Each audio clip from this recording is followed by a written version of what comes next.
Hey guys, what's up? It's Trippe here. Before we get into this week's podcast, I want to make a very special offer to you. A lot of you have been commenting on my t-shirts. Some of you guys that watch the YouTube videos, commenting on my t-shirt that says cash flow. On the back it says REI Live. I would love to give you a free t-shirt, no strings attached. You don't have to pay for shipping, anything. I want to give you this free t-shirt if you do me one. I feel like it's a small favor. It might be a big favor to some of you, but do me one small favor and just go rate and review this podcast. Go to iTunes, go to Stitcher, go to wherever you listen to this podcast and rate it and review it. If you send me an email, you can just send it to my personal email address, brian.trippe@gmail.com, brian.trippe@gmail.com. Send me an email with a screenshot of what you posted. Just send me the screenshot and your mailing address. I'm going to send you this t-shirt for free. Don't have to pay for shipping or anything. I've got a lot of extra. Make sure you put your size in there. I need your mailing address and your t-shirt size, and we have limited amounts. I don't even know if we have any mediums left. So like your options are large or extra large. You can put medium in there. I may have a couple of mediums left, but put your size, put your mailing address in there, and we'll get this mailed to you. Guys, we love you so much. Thank you for supporting this show for so long. We love you, and let's get into this week's episode. What's going on, everybody? It's Trippe. Welcome to another episode of the Real Estate Investing Live podcast. I am here in Birmingham, Alabama, and I interview the very best real estate investors, entrepreneurs, and business leaders all throughout the country. And today I have a special guest, Mr. Jeff Stevens. How's it going today, Jeff? Hey, I'm doing great, man. Thanks for having me. So excited to have you. We are going to talk today about seller financing and maybe some creative terms, which I think is really important when you start talking about real estate tactics. So I'm super interested to talk about that. But Jeff, I want to get to know you a little bit too. And you are the host of, this is one of the greatest titles in all of podcasting. You are the host of the Sleaze-Free Real Estate Investing podcast, which I'm honored I got to come on. So I'm honored. I don't know when that's going to be out. Hopefully it's going to be out soon, and I'll link that up when it does come out. But I want you to just let's start right there. Before we even get to know who you are, I want to know about Sleaze-Free Real Estate Investing. What does that mean? Yeah, thanks. Well, it's funny, as I was trying to think of a way to name the podcast, I was just sort of brainstorming and saying, well, what's kind of the main idea? Well, I really want to help people understand the way of doing things that doesn't feel sleazy. I'm like, wait a minute, this is a pretty obvious way to title this podcast that's going to really send a message. And so far, I think that it has resonated with people. I think it sends a pretty clear message, right? And you probably look at that title and go, well, that fits me, or it doesn't fit me, either way. But or is the guy really sleazy and he's trying to like play some reverse psychology on us? I'm just kidding. Yeah. Well, I hope that the tone of the podcast demonstrates the Sleaze-Free as much as the title says it. Yeah. So I've listened to a few episodes, and you've got some big names on there. Some friends of mine that I know, and I would definitely. We're going to link that up in the show notes. We're definitely going to. I highly encourage you guys to go check that out and give that a listen. Well, Jeff, I want to kind of talk. I want to get to know you because I don't really know you that much. And so, and our audience, I don't think a lot of them don't know you either. So tell everybody who you are and what specifically you're doing in real estate. Yeah, thank you. So I've been a real estate investor since about 2006, and that started as a part-time thing. So I used to have a business where we were a marketing agency, a branding agency, and we worked with banks and credit unions all over the country, sort of a real niche market. And as a side thing, my wife and I bought a couple rental properties. I thought, hey, I really like doing this, but it was a side thing for many, many years. And then in about 2012, I started feeling like it was time to make a change.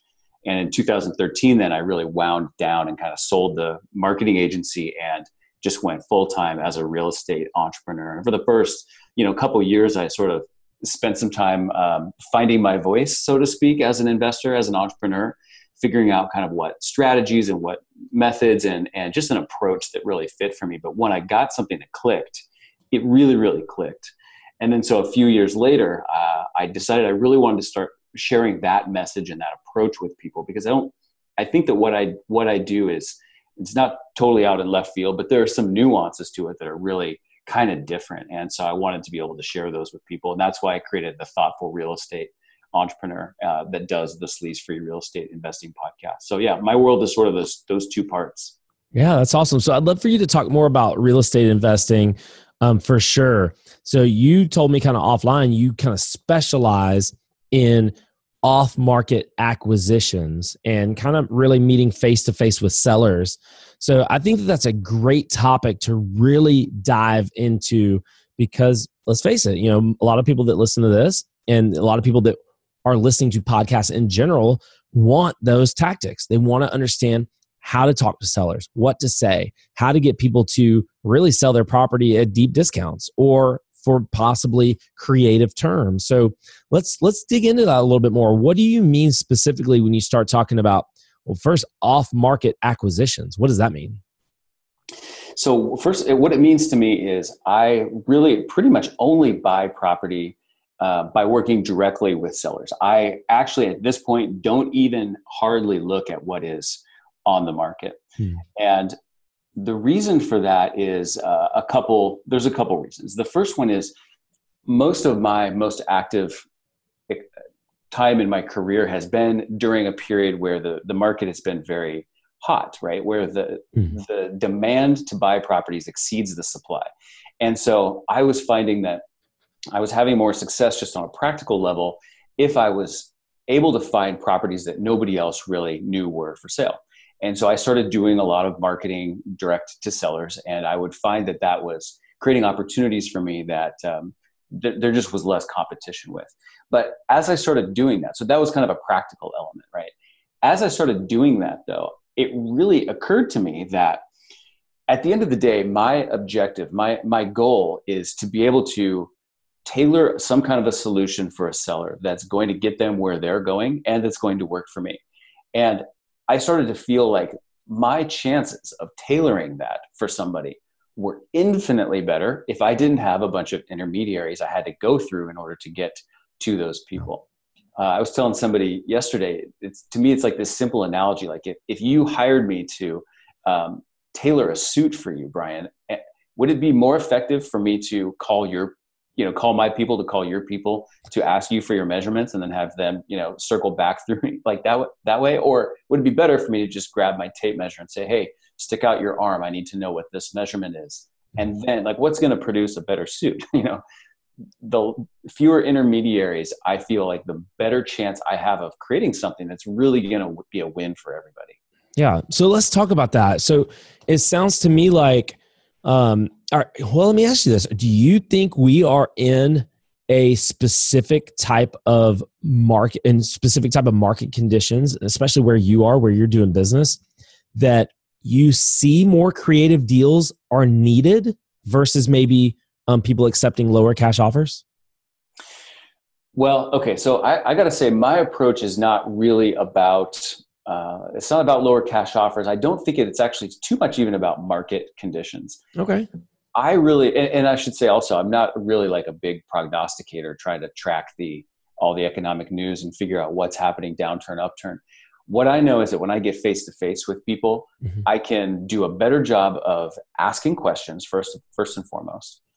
If I learn to do a great job of asking questions, then the next thing is I need to learn to do a great job of listening. And listening is twofold. Listening is about hearing what they're literally saying, but also it's listening to what they're not saying, kind of reading between the lines, so to speak.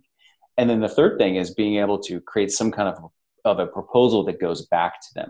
So to me, that approach is not really market-based, market conditions-based. To me, that is a timeless approach to creating solutions and to solving problems and to creating proposals. If anything, I feel like maybe there is a shift more away from, at least maybe in my market, maybe there are people who actually appreciate more of like a face-to-face type of custom interaction rather than kind of having a more generic sort of experience where, you just put a property out, you say what you want, you get an offer, and it's detached. And I think maybe people are biased towards more of a personal approach. So you corrected me there. So I want to actually dig into this more. So I want to understand. I think this can help a lot of people.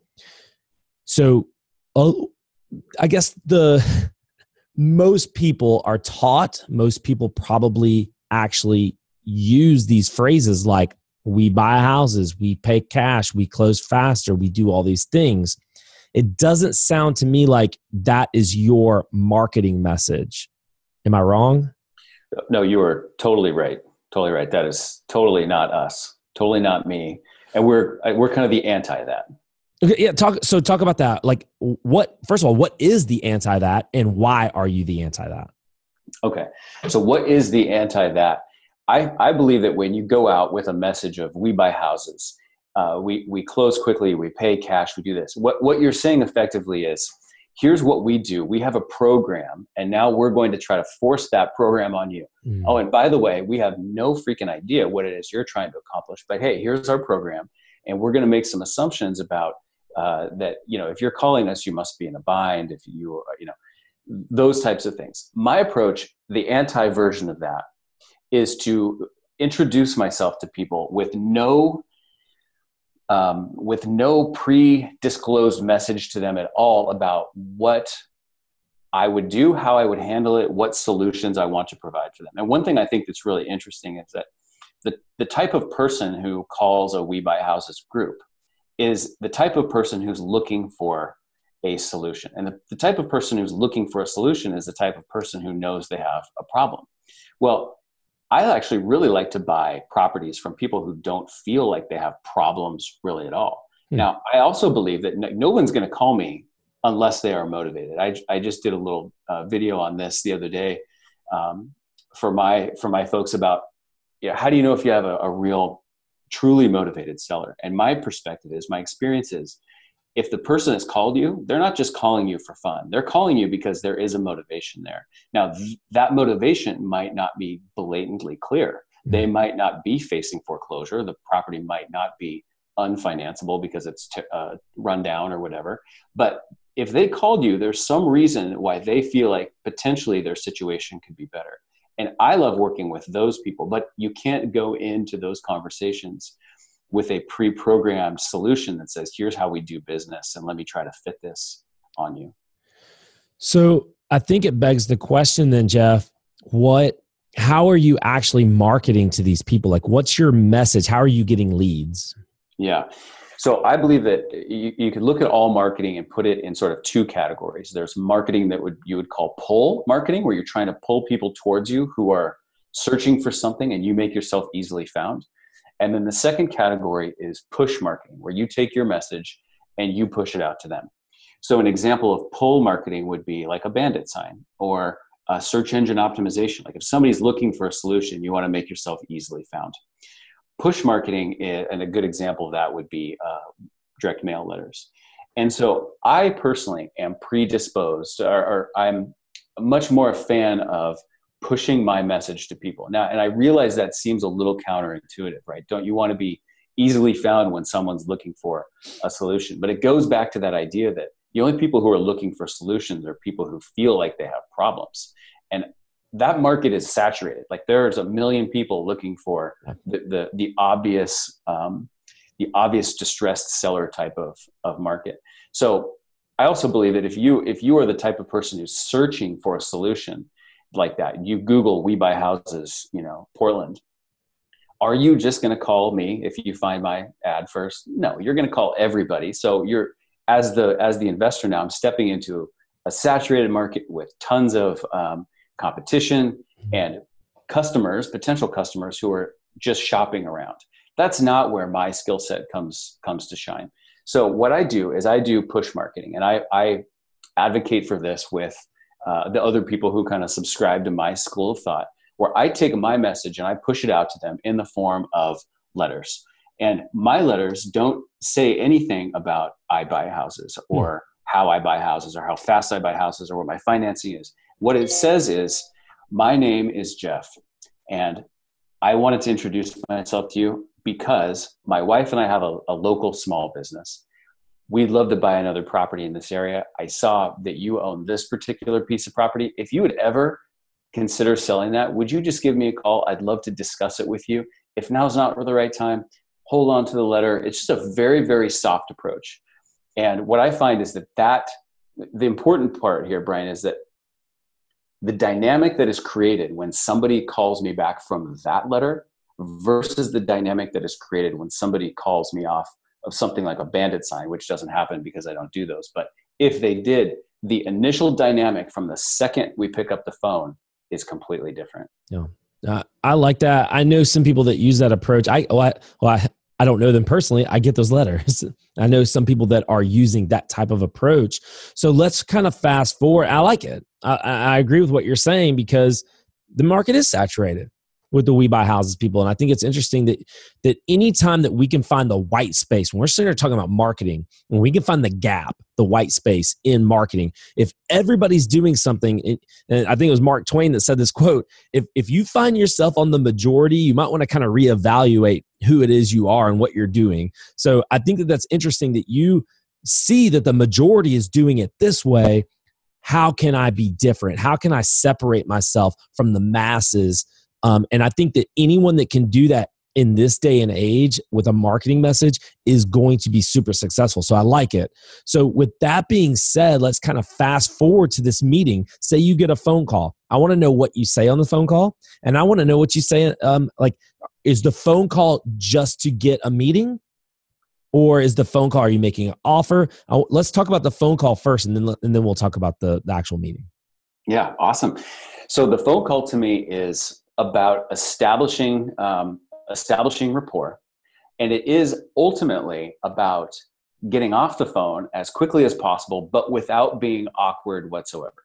There's no way in a million years that I'm going to make an offer on the phone, and there's a couple reasons, but not the least of which is I have like no information about what's going to work for this person at that point. It is ridiculously premature by my school of thought to be so presumptive to make an offer at that point.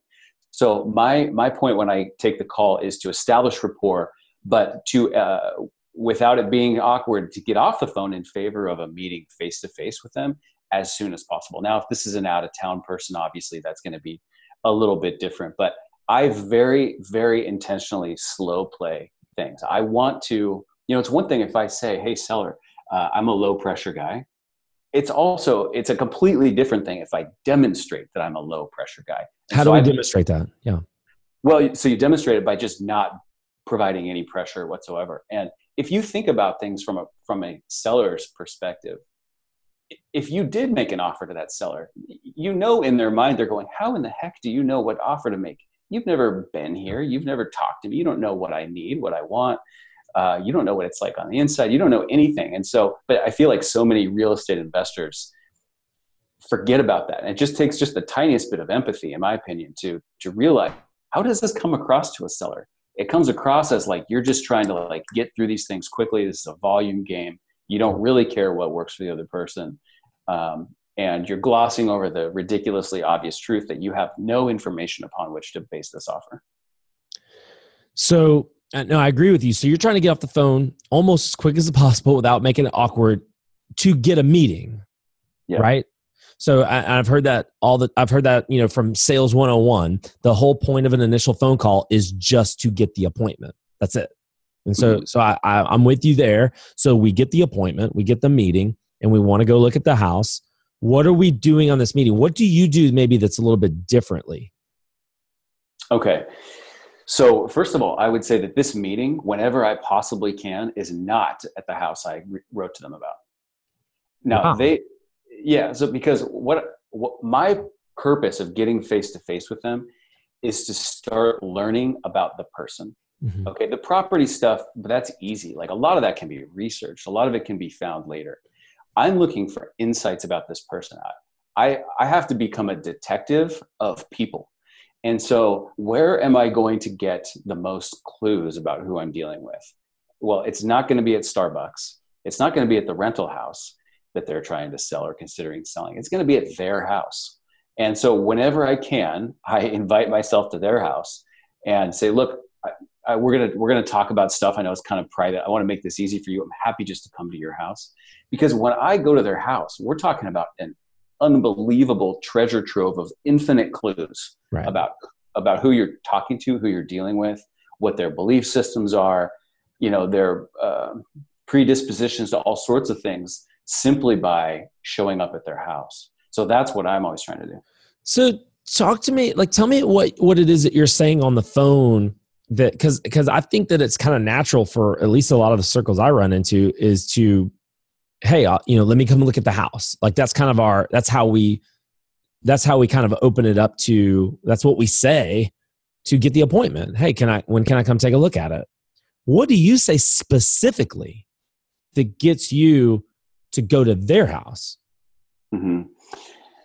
Well, so I should say that one thing you have to do under the vein of empathy, is you have to know that the seller is expecting you to ask to see the property, right?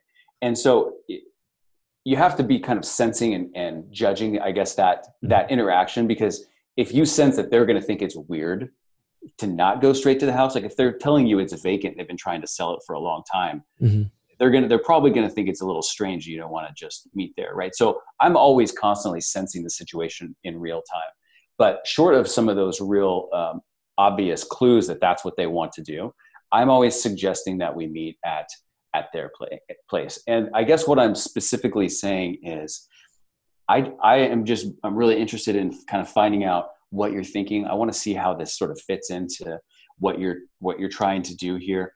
And I'm in no hurry, and when the timing works for you and the timing works for me, then we'll put something together. But for now, I just want to learn about what you're trying to accomplish. I'm a big picture kind of guy. Actually, I say that literally a lot. I say, Mr. Seller, I'm a big picture kind of guy. I just need some context. Can we just sit down and I just want to hear the story of how we got to this point, and then that will help me understand how I can maybe best help out here.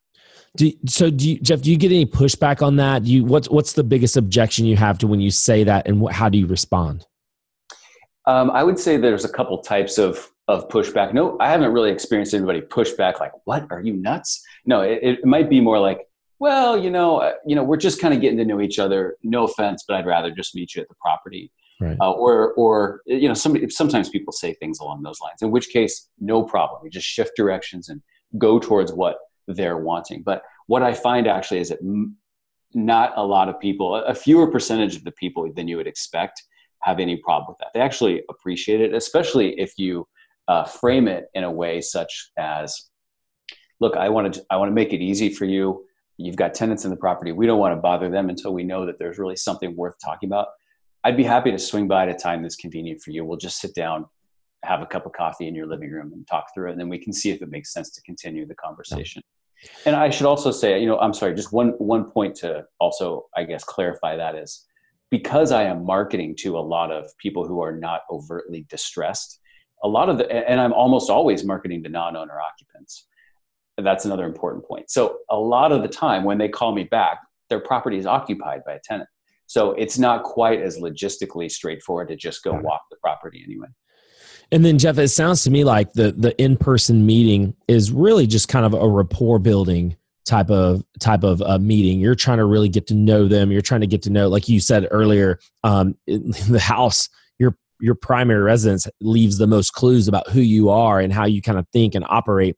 Give, maybe the people that are listening who are a little bit new, maybe only been on a few appointments, some really good solid tips on how to build rapport, how to get to know someone, what clues to look for, and how to kind of approach that. Yeah. So I believe it's so funny because you have to go into this being really deliberate and intentional. But the risk of that is that you could end up like overthinking things. And I think that the most important thing is you show up being yourself without your brain being on hyperdrive, like telling you, oh, you need to say this now, you need to say this now. And if you think about just being like a normal, nice, engaging, presentable human being, then to me, that's the best guiding light. So when I show up at somebody's house, what's a respectable thing to do? Like, would you like me to take my shoes off? Might as well ask that question, right? As you're walking through the house and you see, a sign from, Alabama football things hanging on the wall, you might as well say something about, oh my gosh, are you a fan? Are you a season ticket holder? I had season tickets for this period of time, blah, blah, blah. As they're talking to you, if you're really listening to what they're saying, there's infinite ways to follow up and continue that conversation. It's almost like a game we play is, how long can I avoid talking about the stupid property? It's like, because the longer we avoid talking about the property, the more time we have spent actually talking about each other and getting to know each other. So it's kind of a fun little game that I realize this sounds totally backwards to a lot of like traditional real estate investing education. But the more time that you can spend just building rapport with somebody, the more valuable it is when you do transition to talking about the property. You guys already like each other, and that means a lot. Yeah. That's huge. Likability. You go back to, one of the books that are behind me is a book called Influence by Robert Cialdini. He talks about likability. Likability is one of the major factors when it comes to influence, and you're influencing someone. I think that that's really interesting that you have a twist that. And I actually heard someone say one time that he has acquisition people who work for him. And he said, when one of my acquisition people go out to look at a property, if they talk about that house in the first 30 minutes, they're fired. Because it's that serious. It's that big of a deal to develop this rapport and develop. You mentioned Alabama football. Obviously, I'm here in Birmingham. If someone comes into my house and starts talking to me about Alabama football, for me, that can be an hour-long conversation. And that's like, especially if they're a fan, that's instant likability for me. I like them instantly, especially if we can like reminisce about certain games and certain things that have happened. So I like it. So Jeff, I want to spend this last section of the show talking about what you are specifically after. Like, when you actually start talking about the house, what is your ultimate goal? Like, what are you trying to do? Jeff, are you trying to buy a house on terms? Is that more, or some sort of seller financing? Is that more what you're looking for? Or is it something else? Like, kind of actually take us through some of the nuts and bolts of the actual real estate. Okay. So I am, I have this belief that you probably heard an expression like this before. I might not get it exactly right, but if you are a hammer, everything looks like a nail. I try to make sure that I am not that hammer, because I don't want to come in with a game plan that says I do wholesaling, and now I just see everything through the single lens of wholesaling. I like to come in with I call it the triple threat acquisition strategy. To me, that means, like in sports, you triple threat position, you're agile, you're ready to move forward, backwards, sideways, jump, whatever, defend. It gives you stability to do lots of different things. And so from an investing perspective, what that means to me is I come in with like 3 sets of glasses on all the time. I'm looking at things through the set of glasses of how could I buy this thing and hold on to it? How could I do some kind of a flip type of thing? And how could I maybe do a wholesale, which in my case usually means like assignments. And I am not prejudiced towards any of those at all to begin with. I come in completely open. And in my mind, there's a hierarchy that says, in an ideal world, all else equal, I'd love to buy this thing and hold on to it just because that fits my vision for my portfolio. But what I call this is deal mix. Like every business needs a certain unique deal mix. It's like, baking something, right? You don't just put flour in a pan and stick it in the oven. Like you need some water or some eggs or some things like that. But your recipe for bread might need more eggs than mine, might need more water. So my deal mix that's going to get me where I'm going in my portfolio is mostly based on rental properties. But I do need some flips and I need some wholesale things to kind of, keep overhead covered and generate more working capital. So I come in not with any predispositions about what I'm going to do, but with an open mind. And so all else equal, though, I am always certainly looking for an opportunity to get terms with a seller, which is a big part of why I'm marketing to non-owner occupants, because non-owner occupants, they have this property probably because they like income. So if they sell the property, there goes the income. They probably got capital gains problems. If they sell the property and they don't do a 1031 exchange, now they've got a tax problem. And I know I can solve that with a well-structured promissory note and trust deed sort of a situation. So I've got my ears. My ears are pretty darn well tuned for the clues that people might give that would make those things possible. But one of the major things that I think about a lot these days is if you're going to be acquiring a property, right? So this isn't as true with wholesaling because you're never usually taking ownership. But if you're going to be acquiring a property, you are going to be acquiring a piece of stick and brick and dirt, and you were going to be acquiring financing. Whether you think about it that way or not, you're acquiring both things.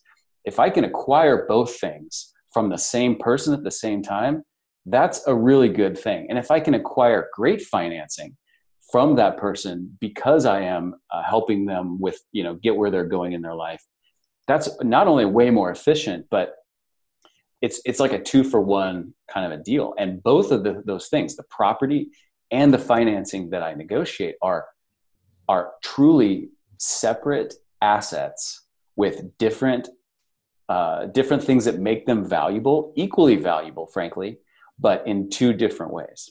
Jeff, I would love to hear you elaborate more on that. Like specifically, you just said something that I've never heard before. That's really interesting. The house obviously is potentially an asset. A cash flowing property is an asset. But the financing piece, especially if it's attractive terms, that's an asset in and of itself. Yeah, it absolutely is. And I got to say, when I realized that, when I learned that, we have a common connection in Greg Pena. Mm-hmm. When I learned that, I got to give him props straight up for that. That absolutely changed everything. And I will tell you now, like, this is going to sound crazy, but I like to do this little presentation called "Why I Can't Stop Buying Properties That I Don't Even Want." Because I do, honestly, all the time, buy properties that I don't have any intention of owning and keeping, just because, though, I bought at the same time, I bought awesome financing, I bought an okay property, and I get rid of the property and keep the financing and roll it forward into my portfolio. So I'm always out there trying to buy properties that I want for the long term. I'm always out there trying to buy financing I want for the long term. And I mix and match those together to build an awesome portfolio. So you mentioned Greg Pena's name, and you're gonna have to help me with this. What's Greg's quote about financing? Financing is the clothes that the property. Yeah, financing is the clothes that real estate wears, the clothing that real estate wears, and it's so true. We at the end of my podcast, we say, solve the person to unlock the deal, solve the financing to unlock the profits. And so that's really kind of our whole conversation in a nutshell. Is that we talked about solving the person through the rapport building and being in their home and understanding the clues and getting to know somebody. But solving the financing is really where all the financial benefit comes from. And then you said something, this is another, like Greg would call this a Penaism. This is another like thing that I got from Greg as well, is that you mentioned something super in passing a second ago, but I got to draw attention to it because it's so unbelievable. If people can really get this, it'll really start to help them kind of take off. And this is like a mindset thing, I think. You said, first you were talking about, an okay property that had great financing. And then in the future, you're going to get rid of that okay property, but keep that great financing. Yeah. And I know that we could spend a lot of time talking about just that one little facet, but what did you mean by that specifically? Yeah. So, and we could probably spend days talking about that and the exact mechanics and of how it works. But the principle of it is this: if you buy a property with a promissory note and a trust deed, by default, the collateral for the promissory note is, unless you specify otherwise, is the property that you just bought, right? Well, there's an assumption in people's minds that the collateral that secures a note has to be the same collateral forever. But what if that's not true? I mean, if your loan is from US Bank, that is true, right? But if your loan is from an individual, and that there are lots of situations where that person doesn't actually even want to be paid off early, right? So it makes perfect sense to have a scenario where the note allows you to give different collateral if you want to or need to. And that is so much in the best interest of that seller if their objective is to make sure they don't get paid off early, right? For instance, so just give you a very literal, straightforward and simple example.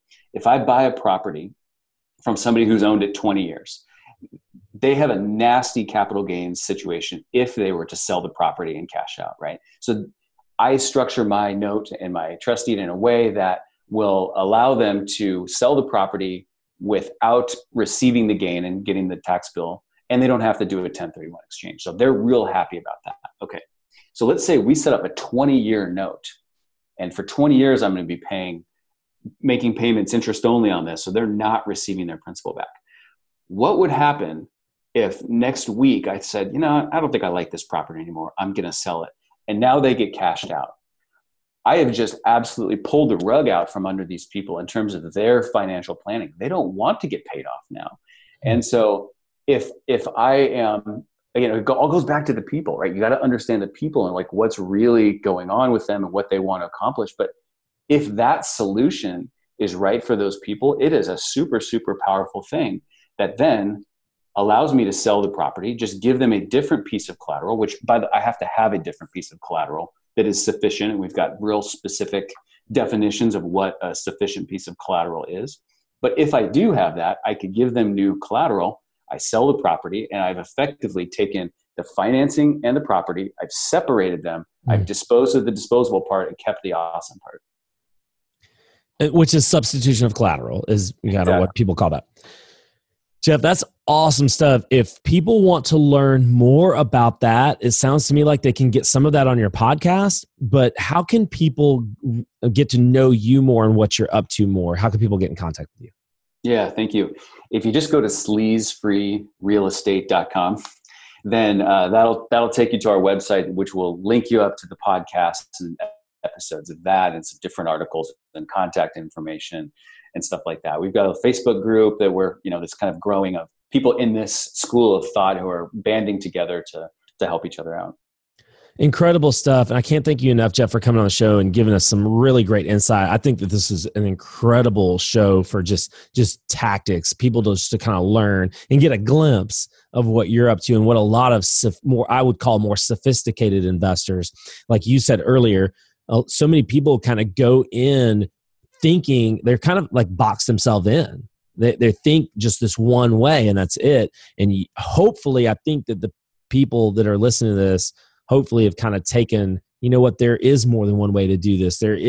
I do need to come in with more of a holistic or more of a, open-minded approach to real estate investing. Because so many times we get boxed into, are you wholesaling? Are you rehabbing? Or even if you're buying and holding, all these traditional ways to buy and hold, even seller financing you can box yourself in even with seller financing. I think it's really incredible stuff that you've provided us with a way to kind of open up our minds that there's different ways to do this. So I appreciate that.